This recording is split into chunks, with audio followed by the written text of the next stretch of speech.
바티스타 모함을 인사합니다. 샬롬. 잘 오셨습니다. 주를 환영합니다. 한 남자가 한 여자를 많이 사랑했습니다. 그래서 남자가 아주 아름다운 반지 하나를 준비해서 시간을 정해 여자에게 프로포즈를 해요. 내가 당신을 사랑하니 나와 결혼해달라고 무릎을 꿇고 프로포즈를 합니다. 여자는 사귐 가운데 이 남자가 자신을 사랑하는 것을 느끼고 알게 되죠. 그래서 남자의 프로포즈를 받아들입니다. 둘이 결혼해서 행복한 가정생활을 하게 돼요. 남편은 자신이 아내를 사랑하는 고백을 한 남편은 시간 될 때마다 아내를 위하여 최선을 다합니다. 아내의 생일이 돌아오면 잊지 않고 작은 선물이라도 아내를 위해서 준비합니다. 또 아내가 외로울까 봐 또 가끔 여행도 다니고 최선을 다합니다. 결혼 생활이 한 2, 3년이 흘렀을까요? 이제 신혼의 시간들이 다 지나고 난 이후에 어느 날 남편이 집에 돌아오지 않게 됩니다. 아내는 너무나도 황당한 일이라 그 다음날 들어온 남편에게 자초지경을 물어봤더니 남자가 이렇게 말을 합니다. 여보, 내가 당신 사랑하는 거 알지? 그런데 말이야, 내가 전에 사귀던 여자를 만나고 있어. 여자는 이해할 수 없죠. 남편에게 화를 냅니다. 남편이 말합니다. 여보, 내가 당신을 위해서 최선을 다하잖아. 선물도 사주고 생일날도 챙겨주고, 그러니 내가 다른 여자를 사랑하는 것을 이해 좀 해줘. 여러분, 이것은 꾸며낸 얘기지만 이게 말이 될까요? 말이 안 되죠. 오늘 우리가 읽은 이 호세아서가 제가 잠깐 말씀드린 그런 배경을 가지고 있어요. 하나님은 이스라엘 민족을 무척이나 사랑하셨습니다. 그래서 그들을 애굽의 포로에서 구원하셔요. 그리고 하나님은 저들에게 말씀합니다. 마음과 뜻과 정성을 다하여 주 너희 하나님을 사랑해라. 여러분, 이것이 계명이에요. 내가 너희를 사랑한 것 같이 너희도 마음과 뜻과 정성을 다하여 나를 사랑하라고 하나님 말씀하셨어요. 근데 호세아 시대의 이스라엘 민족은 하나님을 사랑하는 제사를 열심히 드려요. 하나님을 버린 게 아닙니다. 그러나 저들은 그 당시 부강했던 물질의 축복이 그 당시 있었어요. 이 배경을 보면 저들은 물질도 사랑했어요. 또 저들은 이방 종교였던 우상들을 섬겼습니다. 그러면서 자신들은 하나님을 사랑한다라고 말하고 있는 거예요. 우리가 꼬박꼬박 제사를 드리고 하나님 앞에 소도 잡고 양을 드려 제사를 드리고, 또 우리가 우상 앞에도 제사를 드리고 양을 잡고 소를 잡는 것. 그들은 말합니다. 우리가 하나님을 사랑한다고. 우리가 하나님을 사랑하지 않은 적이 언제 있었느냐고 저들은 하나님 앞에 항변을 하는 겁니다. 저들이 믿었던 신앙은 제가 조금 아까 말씀드린 그 남자와 똑같은 태도예요. 당신을 사랑해. 근데 내가 다른 여자를 사랑하면 안 될까? 이것이 호세아 시대의 종교적인 상황이었음을 우리는 호세아서를 공부하면서 알 수가 있습니다. 저들이 하나님 앞에 제사를 드립니다. 하나님을 떠나지 않아요. 근데 동일하게 우상 앞에도 제사를 지내고 저들이 그토록 사랑하는 물질을 추구하는 인생을 살아갑니다. 하나님은 사랑하지만 다른 것들도 사랑해요. 이것에 대한 호세아 선지자의 경고의 말씀이 오늘 본문에 기록되어 있는 거예요. 저들이 외형적으로는 하나님을 사랑하는 것처럼 보여요. 왜? 제사를 빠진 적이 없으니까. 하나님을 떠난 적은 없으니까. 그러나 저들의 마음은 이중적인 마음이에요. 하나님도 사랑하지만 우상도 철저하게 사랑해요. 하나님도 사랑하지만 우상도 사랑할 뿐만 아니라 물질적인 축복, 그것도 그들이 끊임없이 사랑했어요. 이것이 호세아 시대에 아시리아에 의해 멸망되기 바로 직전에 북이스라엘의 영적인 상태였습니다. 그때 호세아 선지자가 저들에게 경고를 합니다. 하나님께로 돌아오라고. 당신들이 하나님께로 돌아오지 아니하면 하나님의 심판이 있을 것이니 당신들이 하나님께 돌아오라고 호세아 선지자가 끊임없이 이스라엘 민족을 향하여 외쳤지만 이스라엘 민족은 하나님의 이 말씀을 외면하여 그리고 결국에는 아수르에게 나라가 멸망당하는 일을 겪게 됩니다. 오늘 우리 시대를 한번 생각해 보십시오. 우리 시대는 어떨까요? 우리가 예견할 수 있죠. 우리 이 시대에 우리는 열심히 하나님 앞에 나와 예배를 드립니다. 예배를 빠지지 않아요. 어떤 때는 기도도 합니다. 열심히 합니다. 그러나 우리 속에는 무엇이 있느냐면 하나님을 사랑하기도 하지만 하나님보다도 더 사랑하는 것들이 우리에게도 여전히 존재하고 있는 거예요. 우리가 예배를 놓치는 게 아닙니다. 기도를 하지 않는 것이 아닙니다. 그럼에도 불구하고 우리 속에는 여전히 하나님보다 하나님과 같이 더 사랑하는 것들이 우리에게 있는 이중적인 마음들을 우리가 가지고 있는 겁니다. 하나님을 떠나지는 않는다니까요. 하나님을 잊어버리는 것은 아니라니까요. 열심히 예배합니다. 열심히 헌신합니다. 열심히 충성합니다. 그러나 우리 속에는 여전히 하나님과 동등하게 사랑하는 것들이 우리 가운데 존재하고 있다는 거예요. 어찌 보면 우리는 두 마음을 가지고 있는 사람일 수도 있어요. 하나님을 버린 것이 아니라니까요.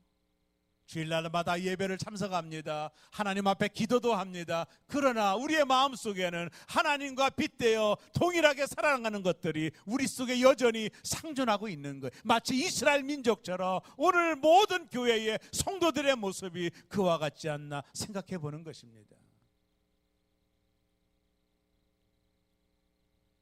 그런 세상을 향하여 하나님께서 호세아를 통해 메시지를 주는 이 메시지는 오늘 이 시대를 살아가는 저와 여러분, 우리 모든 사람들이 들어야 될 하나님의 말씀이라고 봐요.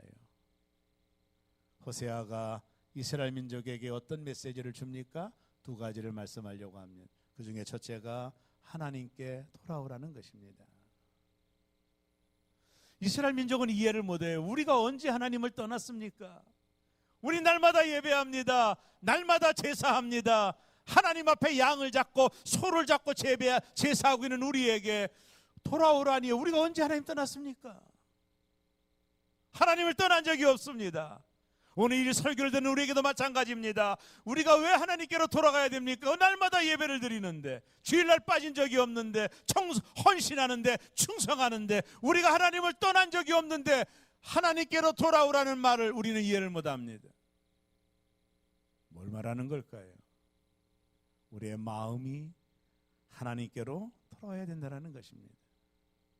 우리의 마음이 하나님을 떠났다라는 것입니다. 예배는 드리지만 그 예배가 형식화됐고 하나님 앞에 기도하지만 그것은 내 중심적인 기도이고 어느덧 내 마음이 종교적인 형태는 있지만 내 마음은 벌써 세상을 향하여 떠나 있는 이 마음을 너희가 하나님께로 돌아와라.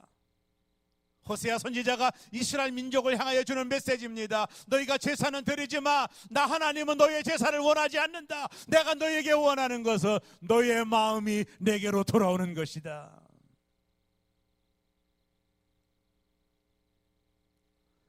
하나님의 마음이 잘 나타나고 있는 성경이 누가복음 15장이에요.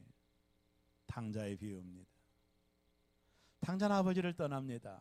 둘째 아들이 재산을 달라고 아버지를 떠나요.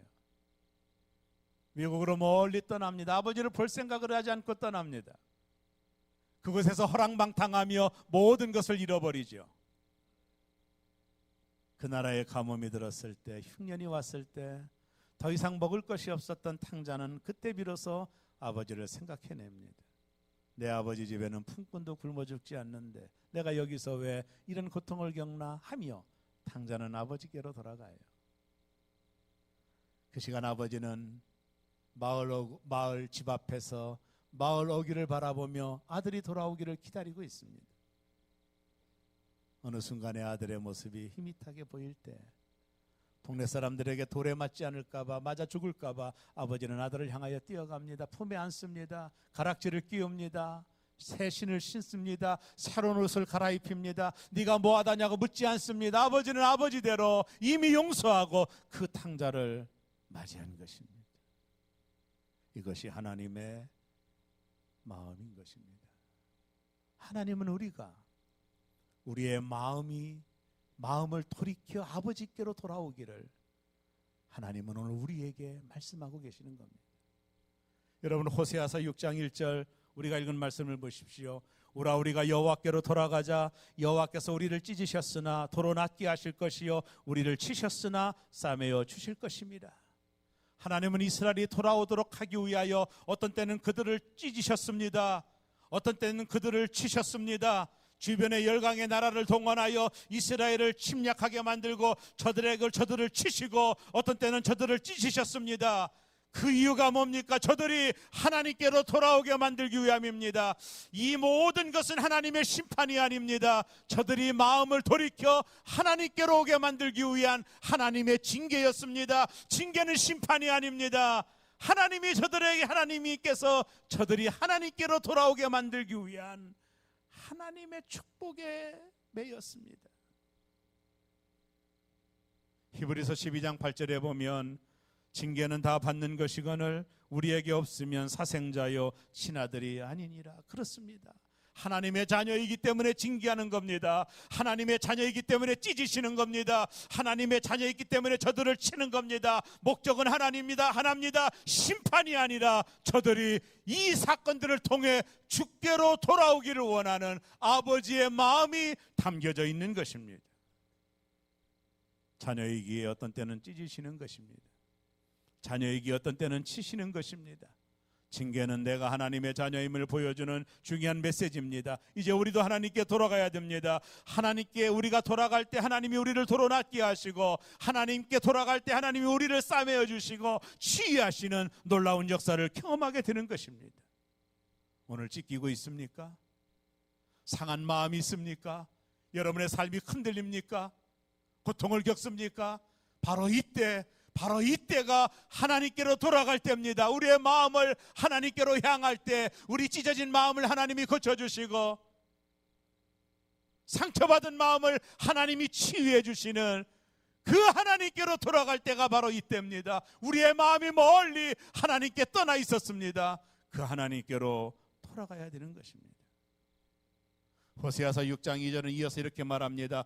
여호와께서 이틀 후에 우리를 살리시며 셋째 날에 우리를 일으키시리니 우리가 그의 앞에서 살리라. 아버지께 돌아가야 우리를 살릴 수 있다라는 거예요. 아버지께 돌아가야 우리를 일으킬 수 있다라는 거예요. 우리의 마음이 멀리 아버지를 떠나 있으니 그 아버지께로 돌아갈 때 그분이 나를 살리시고 나를 회복하시고 나를 치유하실 수 있다라는 것입니다. 제가 얼마 전에 외국에 갔다가 아들하고 이제 운전을 하는데요, MP3를 계속 아들이 트는 노래가 있어서 제가 그걸 다 외울 정도로 외우고 왔는데, 뭐냐면 제이어스의 여호와께로 돌아가자라고 하는 찬양이에요. 그 가사가 참 귀합니다. 내 백성이 나를 떠나 돌아섰지만 내 사랑이 내 백성을 포기하지 못하니 내 모든 것 내어주고 나 그들을 얻으리라. 여호와께 돌아가자. 우린 돌아서도 그는 변치 않네. 여호와께 돌아가자. 우린 넘어져도 그 사랑 영원하네. 우리가 하나님 앞에 돌아갈 수 있는 이유는 그는 변하지 않기 때문입니다. 그의 사랑, 우리를 향한 그의 사랑은 한 번도 변한 적이 없습니다. 이것이 하나님께로 돌아갈 용기입니다. 그가 변한다면, 그가 변덕을 부리신다면 우리는 돌아갈 아무 힘이 없지만 그는 여전히 우리를 기다리고 있습니다. 그 사랑으로 나를 사랑하므로 내가 하나님을 돌아섰지만 그는 돌아서지 않고 나를 기다리는 그 사랑이 있기 때문에 우리가 하나님께로 돌아갈 용기가 있는 것입니다. 하나님은 말씀합니다. 내게로 돌아와라, 내게로 돌아와라, 너의 마음을 내게로 돌아오라고 호세아 선지자를 통해 하나님께서 우리에게 말씀을 주고 계시는 것입니다. 하나님은 우리를 포기하지 않으십니다. 그 사랑 때문입니다. 변함이 없는 그 사랑, 그 아버지 품으로 우리가 돌아가야 되는 것입니다. 그래야만이 우리의 찢긴 상처를 회복시키고 넘어진 우리를 일으켜줄 수 있는 하나님의 품 안으로 우리가 돌아가야 된다라고 말하고 있는 것입니다. 사랑의 응답은 사랑뿐입니다. 분당교회 이찬수 목사님이 쓴 내가 어찌 너를 버리겠느냐, 이 책이 호세아서를 배경으로 쓴 책이에요. 여러분, 호세아서가 먼저 나죠. 하나님이 어느 날 창기와 같은 고멜이라는 여자와 너가 혼인을 해라, 이런 명령이 떨어졌어요. 호세아는 어떻게 그렇게 지저분한 여자와 결혼합니까? 근데 하나님이 하라는 거예요. 결혼합니다. 아이를 셋 낳습니다. 근데 이 여자가 시간만 되면 집을 나가는 거예요. 그럼 아내를 찾아갑니다. 이 고멜이라고 하는 이 아내를 찾아 또 나서요. 아내를 찾아오면 또 얼마 지나지 않아 또 집을 나갑니다. 그리고 그럼에도 호세아는 포기하지 않고 또 아내를 찾아요. 이 호세아가 자신에게 겪어져 있는 이 삶을 통해 하나님의 마음을 아는 거예요. 하나님이 우리를 찾으셨지만 우린 여전히 하나님을 떠나려고 하는 거예요. 그러나 하나님은 포기하지 않고 끝까지 우리를 찾으시는 그 마음이 이 호세아서의 전체에 흐르는 하나님의 헤세드의 사랑인 것입니다. 오늘 이찬수 목사님이 말합니다. 오늘 우리 시대의 문제는 우리가 고멜과 같이 하나님을 떠나갔다라는 거예요. 그럼에도 불구하고 하나님은 여전히 헤세드, 그 자비와 사랑의 마음으로 우리를 포기하지 않는 그 하나님 앞에 우리가 돌아가야 된다는 거. 하나님 우리를 한 번도 잊지 않는다라는 거예요. 그 하나님의 사랑이, 그 헤세드의 은혜가 나를 포기하지 않는다라는 거예요. 그 하나님 앞에 우리가 돌아가야 된다라는 것입니다. 리더스 다이제스트라는 잡지에 실린 작은 이야기를 소개하려고 합니다.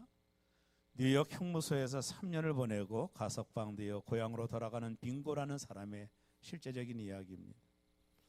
빙고는 가석방이 되어 아내에게 편지를 씁니다. 자신을 용서하고 받아들일 생각이 있다면 마을 어귀 참나무에 노란 손수건을 매달아 달라고 편지를 씁니다.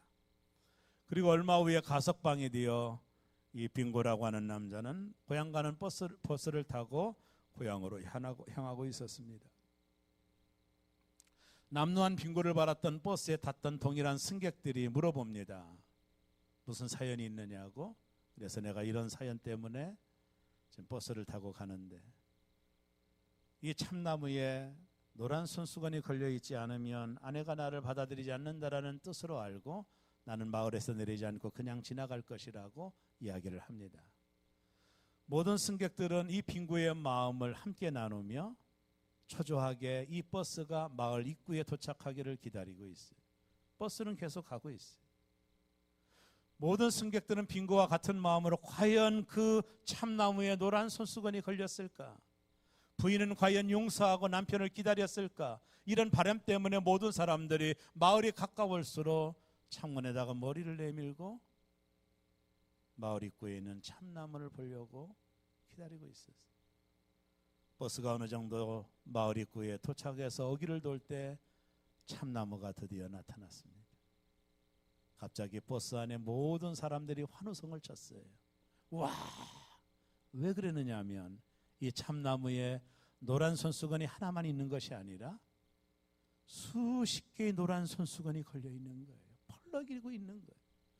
아내는 하나만 걸어놓으면 남편이 못 보고 그냥 지나갈까 봐 자기가 남편을 용서했다라는 마음으로 노란 손수건을 나무에 전체를 걸어놓고 남편을 기다리고 있었던 것이. 이때부터 노란 리본은 무사히 돌아오기만을 빈다라는 뜻으로 미국 사람들이 사용하기 시작합니다. 우리가 얼마 전에 세월호의 아픔을 겪었을 때 세월을 상징하는 노란 리본도 그 의미를 담고 있는 것입니다. 어찌 보면 하나님은 언제나 우리의 인생 끝에서 우리를 향하여 노란 손수건을 걸어놓고 네가 돌아오기를 내가 이미 다 용서했다고, 그 사랑이 너를 용서했다고 내가 돌아오기를 기다리고 계시지 않을까. 하나님이 우리의 마음을 돌이켜 아버지께로 돌아오기를 하나님이 원하고 계시지 않을까. 지금도 여전히 노란 손수건을 걸어놓고 내가 떠난 내 마음을 하나님께로 돌아오기를 지금도 아버지는 기다리고 계신 것입니다. 어서 돌아오, 어서 돌아마노. 지은 죄가 아무리 무겁고 크기로 주 어찌 못 감당하고 못 받으시리요. 우리 주의 넓은 가슴은 하늘보다 넓고 넓어. 하나님이 우리에게 원하는 것은 내 중심적인 형식적인 예배가 아닙니다. 하나님이 정말 우리에게 원하는 것은 내 마음을 돌이켜 아버지께로 돌아가는 것입니다. 더 늦기 전에, 정말로 더 늦기 전에 우리의 마음을 돌이켜 하나님께로 돌아가는 새롬의 가족들 되시기를 주의 이름으로 축원합니다. 마지막 두 번째는 우리가 하나님을 아는 것입니다. 우리가 하나님께 돌아가려면 하나님이 누군지를 알아야 돼요. 저는 여기에 대한 딜레마가 있습니다. 성도들이 하나님을 몰라요. 하나님이 누군지를 몰라요.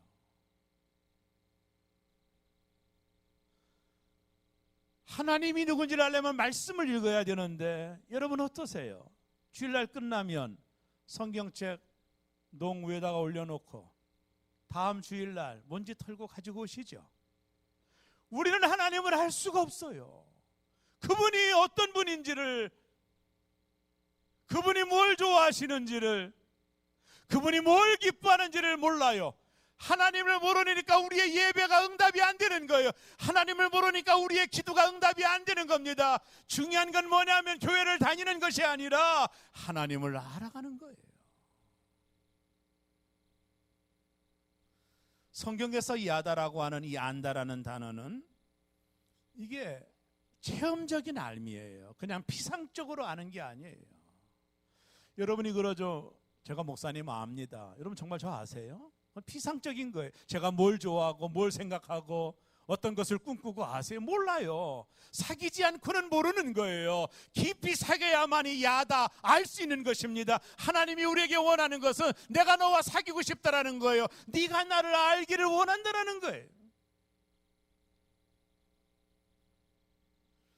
제가 결혼하고 나서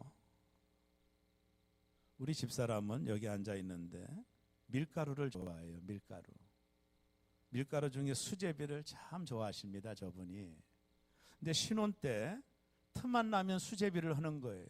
어디 갔다 오면 밀가루 이렇게 이렇게 하고 있어요. 수제비 만들려고. 근데 저는 세상에서 가장 먹기 싫은 게 수제비예요.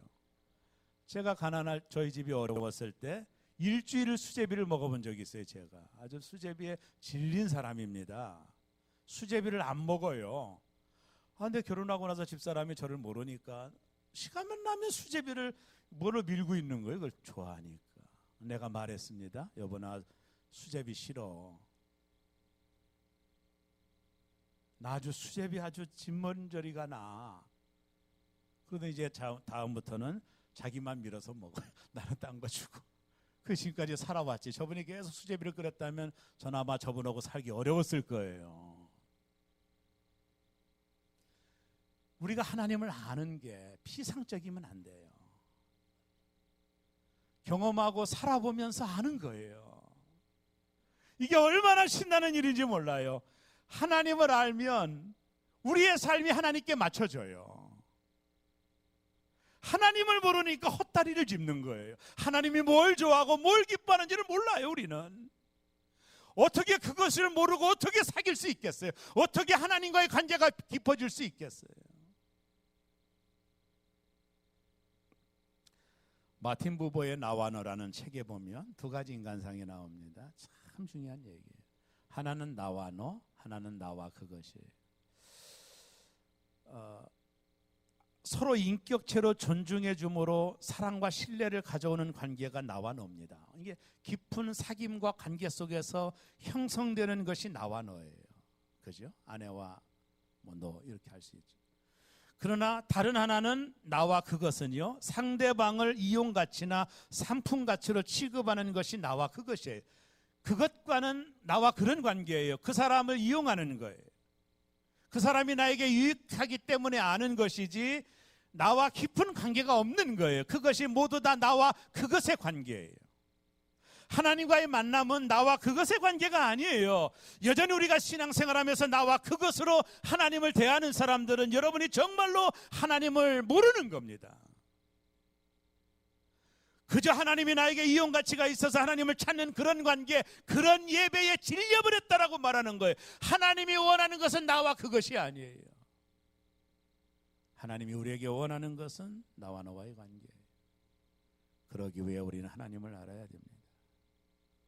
그래야만이 하나님과 깊은 교제가 가능한 것입니다. 그러나 대다수 많은 사람들이 하나님을 나와 그것으로 여겨요. 하나님을 이용하여 복을 받으려고 하는 자기중심적인 사고들이 있는 거예요. 그분과는 전혀 관계하지 않고 그분이 주는 축복만을 구하고자 하는 이런 예배, 그런 태도도 드리는 예배에 하나님이 말씀합니다. 나는 제사를 원하지 않는다. 나는 너희가 나를 알기를 원한다. 야다. 깊은 사귐을 통해 너와 내가 알기를 원한다. 이스라엘 민족에게 있어서 하나님은 나와 그것이었어요. 그저 내가 구하면 복이나 주는 하나님 정도로 하나님을 취급했습니다.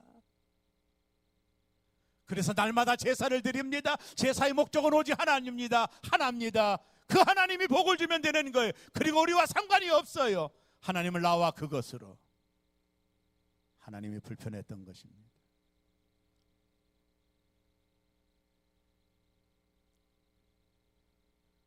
하나님을 알아야만이 하나님과의 깊은 교제가 가능하고 그때 비로소 야다.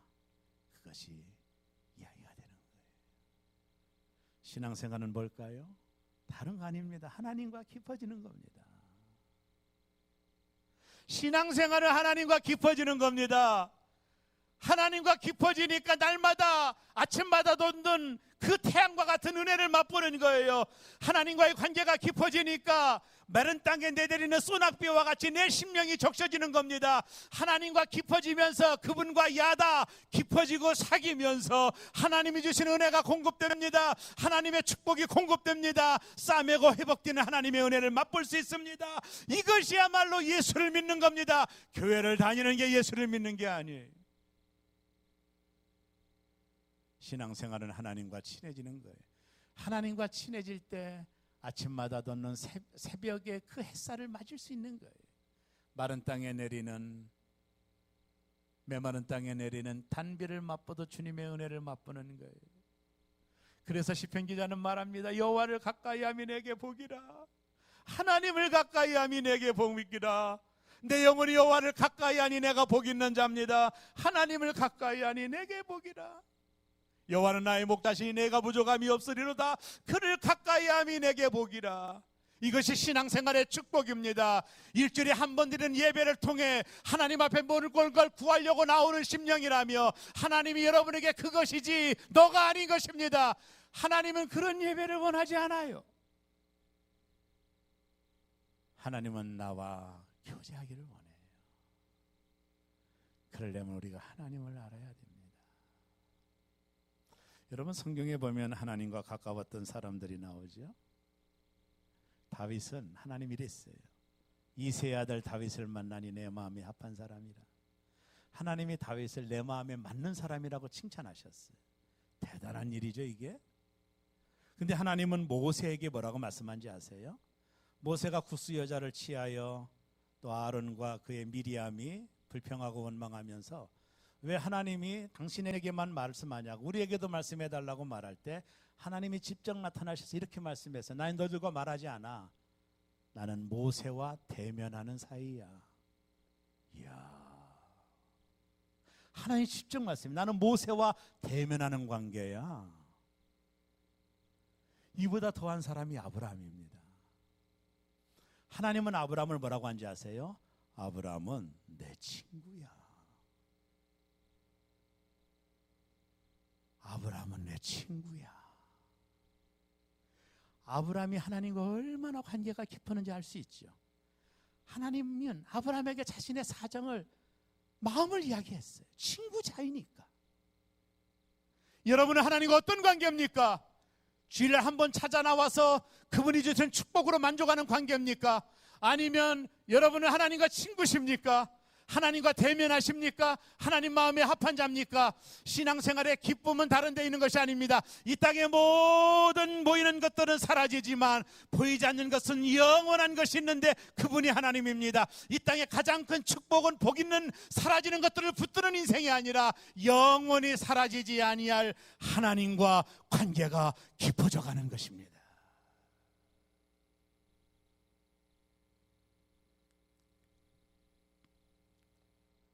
호세아 6장 3절에 보면 그러므로 우리가 여호와를 알자, 힘써 여호와를 알자.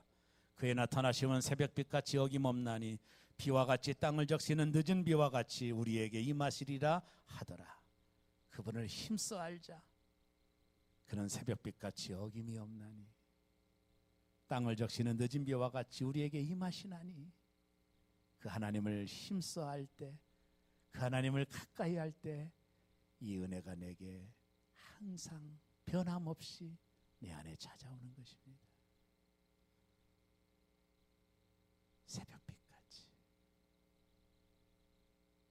메마른 땅을 적시는 단비처럼 그분을 가까이 하는 자에게 주시는 하나님의 축복입니다. 오늘 호세아 선지자가 호세아 4장 6절에 이런 말합니다. 내 백성이 지식이 없으므로 망하는도다. 저들은 하나님을 아는 지식이 없었어요. 하나님을 경험하지 못한 사람들이 하나님 앞에 제사 드리고 우상에게 제사 드려도 아무런 꺼리낌이 없어요. 하나님 이걸 싫어하는 것조차도 아는 지식이 없어요. 그래서 호세아서 6장 6절에 보면 나는 인애를 원하고 제사를 원하지 아니하며 번제보다 하나님을 아는 것을 원하노라. 너희가 나를 모르고 드리는 그 제사에 내가 질렸다. 나는 그걸 원하지 않는다. 내가 원하는 것은 너희가 나를 아는 것이다.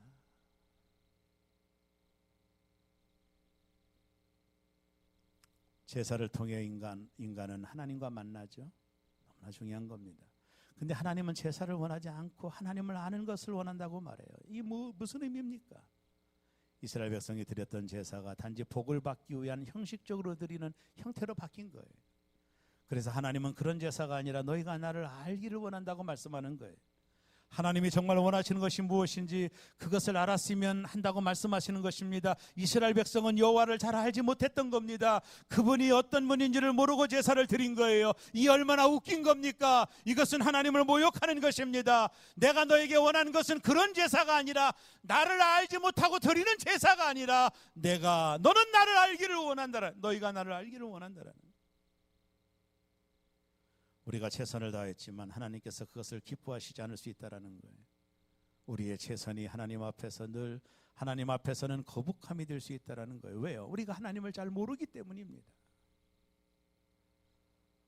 성도들이 정말 조심할 것이 뭐냐면, 하나님은 우리의 어떤 종교적인 행위에 기뻐하는 분이 아니에요.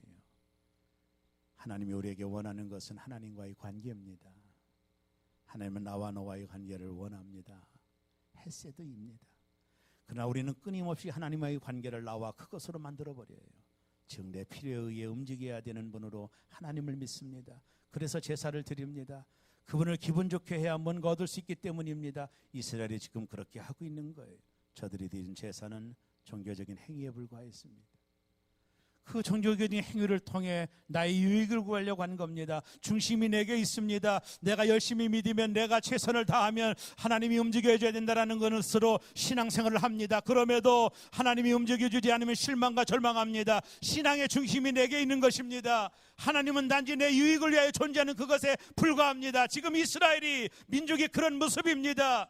그래서 하나님께서 나는 인애를 원하고 제사를 원하지 아니하며 번제보다도 하나님을 아는 것을 원한다고 말씀하고 있는 거예요.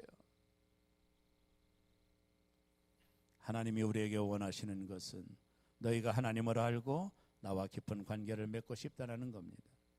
그러나 어느덧 우리의 예배가 나와 그것으로 바뀌었어요. 예배는 형식화되었습니다.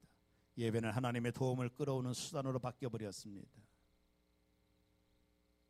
그 예배를 하나님이 받지 않는다라는 거예요.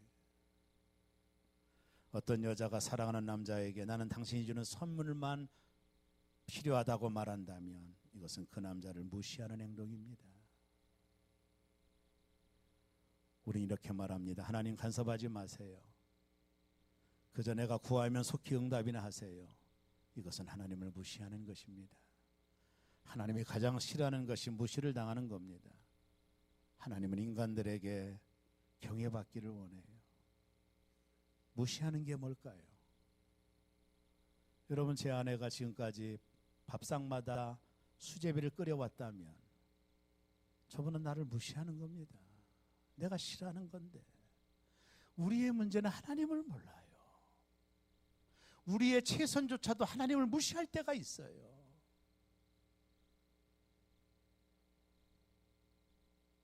최선도 중요하지만 더 중요한 것은 하나님을 아는 겁니다.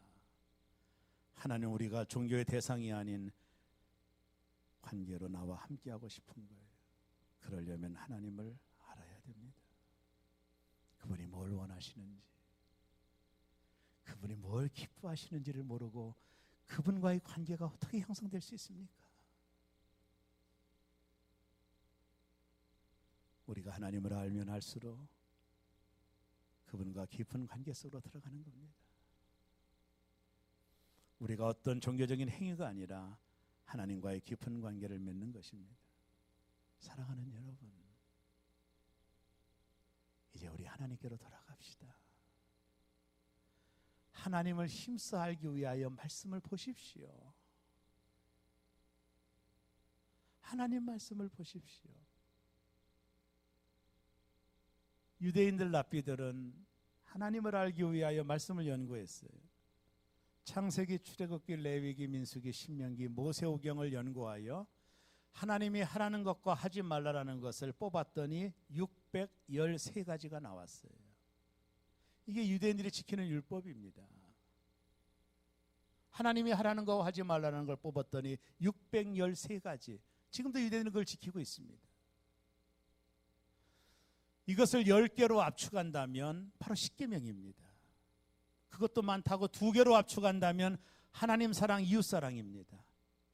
하나로 압축한다면 너희가 서로 사랑하라입니다. 성경은 헤세드입니다. 우리가 말씀을 모르기에 하나님을 몰라요. 우리의 최선이 어떨 때는 하나님을 무시할 때가 있어요. 하나님을 모르니까. 하나님이 싫어하는 날마다 수제비만을 끓여들고 있는 거예요. 하나님이 싫어하는데 하나님을 모르는 거예요. 하나님을 모르고 어떻게 깊은 사귐이 있겠어요? 힘써 여호와를 알라. 힘써 여호와를 알라. 그래야만이 하나님께로 돌아갈 수 있어요. 그래야만이 그가 나를 싸매주고 치유하실 수 있습니다. 그 하나님께로 돌아갈 때 날마다 새벽마다 떠오르는 아침 햇살을 느끼는 거예요. 변함이 없는 그분의 은혜를 느끼는 겁니다. 그분께 돌아갈 때만이 메마른 내 심령 위에 하나님의 단비가 내리는 거예요. 그래서 여호와를 가까이함이 내게 복이라 하신 겁니다. 사랑하는 새롬교회 성도 여러분, 더 늦기 전에 이 종교적인 의무적인 행태에서 벗어나서 마음으로 하나님께로 돌아가는 은혜가 있기를 바래요. 집으로 가자, 집으로 가자. 내 아버지 기다리시는 그곳으로. 더 늦기 전에 하나님께로 돌아가는 저와 여러분 되기를 주의 이름으로 축원합니다. 기도하겠습니다.